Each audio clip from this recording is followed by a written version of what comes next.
Are you fatigued, emotionally and physically exhausted from everything, and no matter what you do, you can't seem to stay motivated? Well, it's good that you clicked onto this episode, as in this episode, I'll be sharing tips and tricks on getting out of burnout, as well as my own magical and personal guide. Also, apologies for the late upload. I've been terribly sick these past few days, which is why I didn't upload Tuesday's episode on time, but hopefully you guys can forgive me for my lack of convenience, and hopefully in the nearby future I'll be able to become more consistent, because I don't like it when I'm not consistent, but sometimes you can't control it when these sorts of things happen, and giving my body rest, especially in times of, sickness, is crucial, so I can give you guys satisfactory episodes. Before I start, I would like to ask one favour from all of you, and I only want this one favour from all of you listening. If you like my content and want consistent, entertaining, weekly episodes, subscribing and liking my content will 100% make me bring you better content every week. That's all I want. Okay, let's begin. First, I'm going to give a short definition on what burnout means. Burnout is a state of emotional and physical exhaustion caused by a prolonged period of stress and frustration. I've noticed within myself that when I am stressed, nor haven't gotten any good sleep, and I'm in exam season, when my routine is messed up and overwhelmed by the high consumption of work, I am more prone to burnout. Now, what are the things that lead to burnout? 1. Lack of work-life balance. 2. Setting high standards at school, college, uni, home, or in relationships. 3. Advising others who don't value nor care for your opinion. 4. Setting unrealistic goals for yourself. 5. Lack of sleep. 6. Lack of exercise and constantly eating junk food. 7. Listening to people complain about the same things over and over, therefore draining your energy. 8. Extreme consumption of screen time, negative news, social media, leading to negative thoughts and comparison to people who have so-called perfect lives. 9. Not feeling appreciated for your efforts, which can lead to overwork or lack of work. Burnout can also look like this: exhaustion, emotionally overwhelmed, fatigue, headaches, easily triggered, no motivation or discipline, amplified anxiety and stress, feeling numb, feeling hopeless, disengagement, lack of purpose, and etc. Burnout happens to everyone. Don't shame yourself for not wanting to do things. Don't make yourself guilty of that. Most likely, people that clicked on this episode are not lazy, they're just tired. I know it feels like a daunting, never-ending process, but I promise this will pass. This is fixable. You can control this. I know this to be true, as just last week, I was in the same boat as you are in now.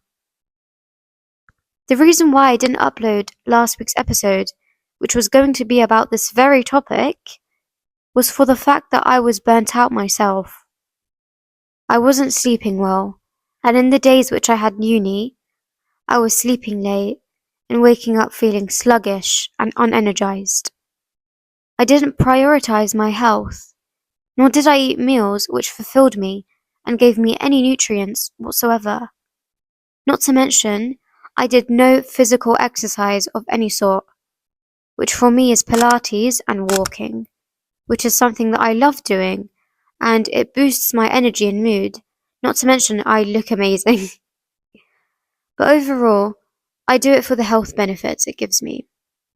I let weeks go by not submitting my homework, and later submitting it way past the due date, because I was so overwhelmed with everything. And the work ended up stacking and stacking. Not to mention me being in exam season. So you get the picture. Nonetheless, throughout last week and this week, I've been really trying to improve all things I needed to improve on. I am cooking for myself way more often. Breakfast, lunch, dinner, you name it. I've been reading my favourite current book, which is Before the Coffee Turns Cold by Toshikazu Kawaguchi. I hope I'm pronouncing it alright. I do want to learn Japanese, so hopefully my pronunciation will be better. I literally cannot explain how good this book is, and I've only just finished the first chapter and it's already given me a thrill. I submitted my homeworks, which were missed. I've been sleeping a lot more. I've also been journaling and creating daily routines for myself, but at the same time, not pressuring myself to completing every single task.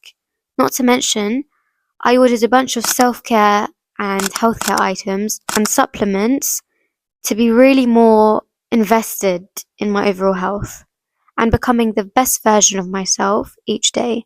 So that's also motivated me to becoming more healthy.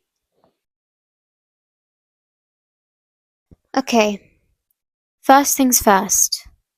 Your routine will not look like anybody else. Only get inspiration from others if you are lost. But don't follow the same routine as someone else's, as what works for them may not work for you.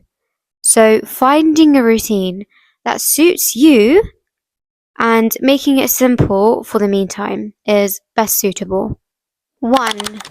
Sleep, sleep, sleep. How can you expect to complete tasks and do any work effectively if you're struggling to function and constantly dozing off every 5 minutes? If your day has already gone and you're tired, sleep straight away, sleep early, and wake up early. Leave everything else, because stressing yourself more in moments of exhaustion will burn you out even more. So sleep, roughly around 7 to 9 hours, and wake up, create a routine for the day before you do anything so you automatically know what your day is going to look like. 2. Meditation is your best friend. You can do this before journaling or after journaling. Meditation puts you in this calming, serene state of mind that takes all of your stress and thoughts into that meditation, as well as giving you that encouragement and envisionment to becoming your better self. It overall relaxes your mind.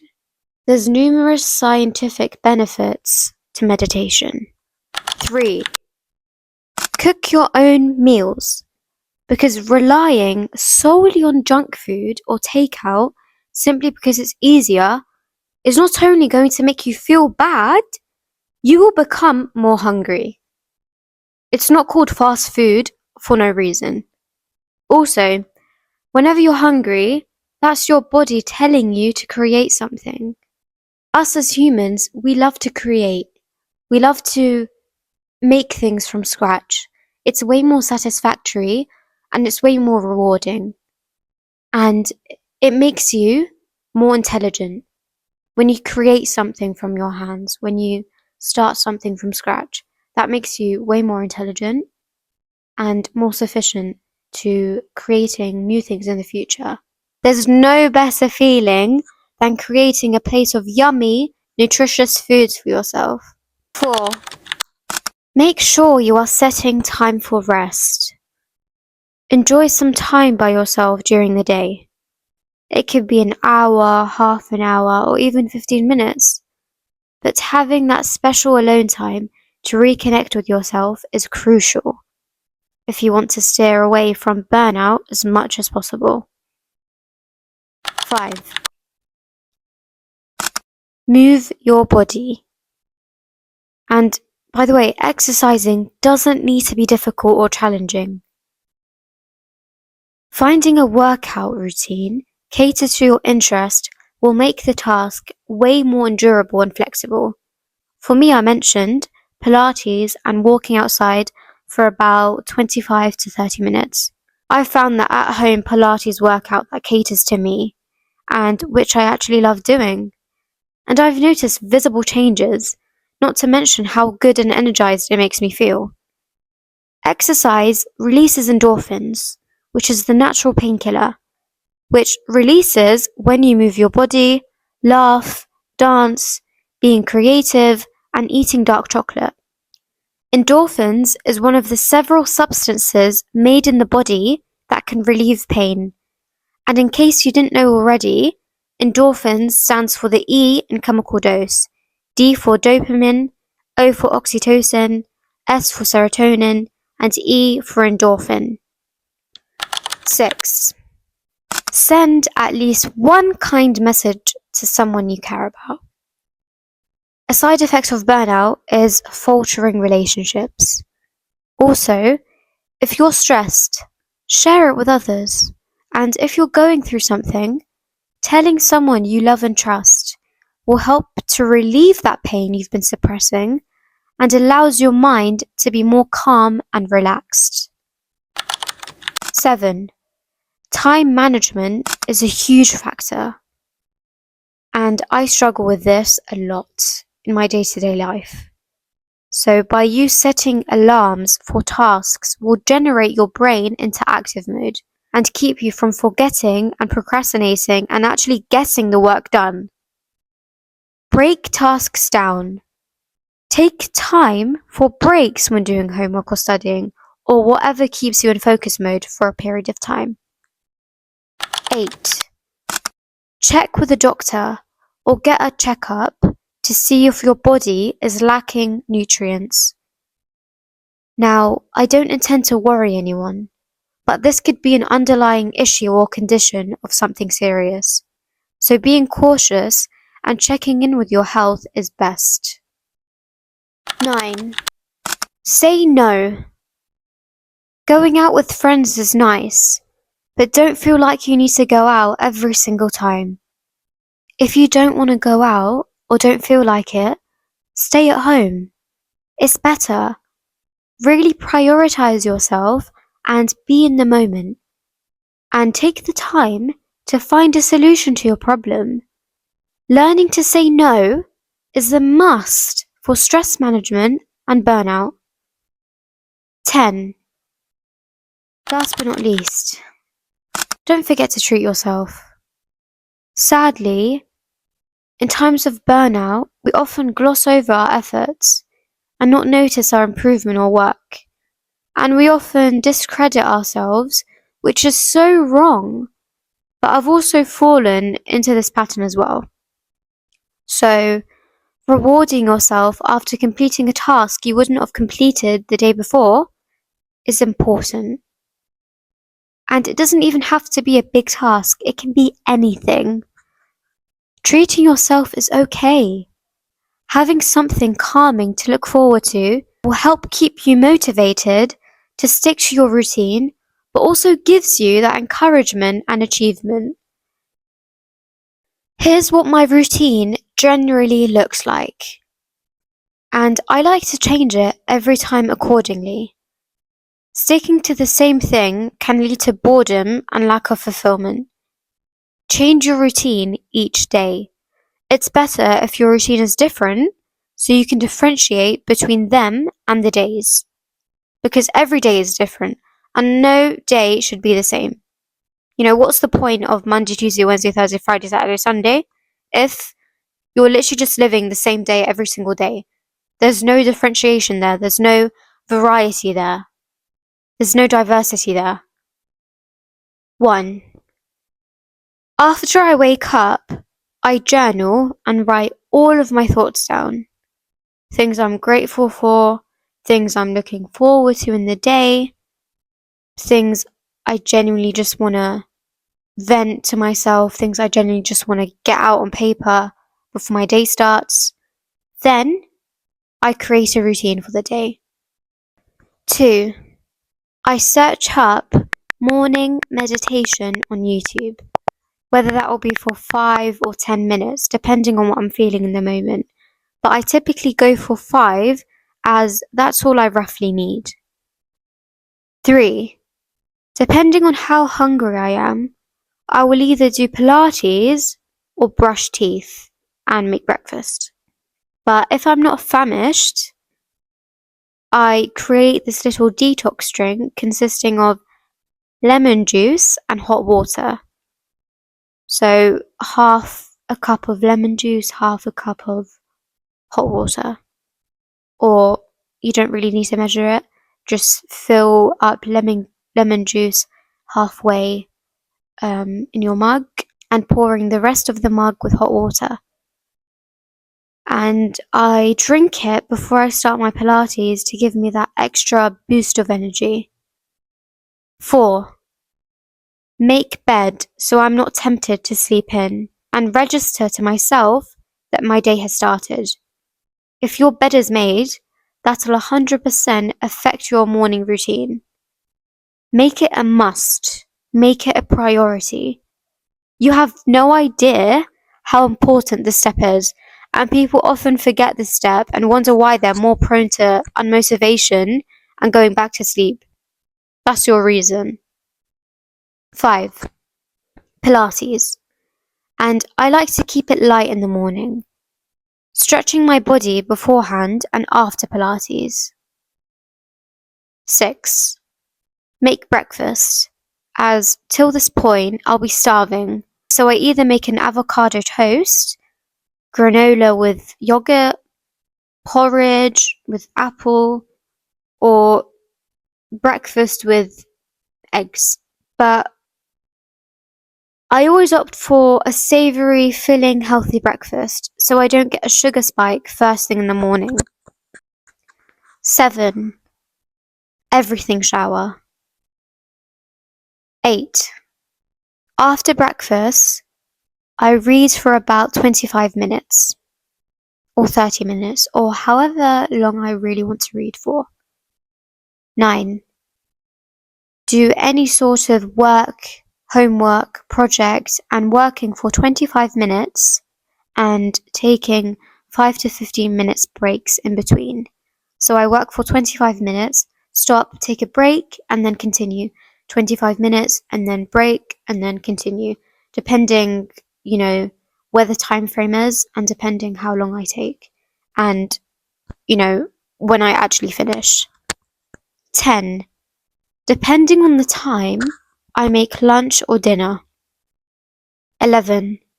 Wind down and hydrate and love to take a good walk after a filling meal to keep my body flowing, also aiding in digestion, also getting that, daily exercise in. 12. Having a little snack before bed, whether that will be 3 dates and water or any beverage, maybe tea, maybe, I don't know, anything, maybe milk. People might come for me, milk haters, but I love a good glass of cold milk. Sue me. Or I either make a new recipe, I bake something, cookies, cake, depending. And scrolling through Pinterest or watching Harry Potter, Gilmore Girls, and with an E, or YouTube, which is my preferred form of entertainment. Then Setting an alarm before getting ready for bed. 13. Getting ready for bed.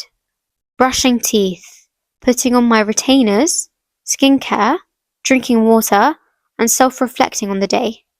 Typically, all that takes 15 to 20 minutes. Also, not touching my phone at all in the process. Then, setting an alarm for the next day. Then I tuck in bed and allow myself to sleep in a natural state. So, that's my take on burnout.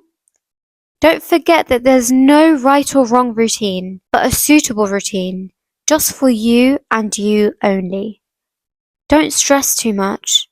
Be in the moment. Try to work on yourself each day, bit by bit. Your life will come back if you want it to. And you will go back to that consistency.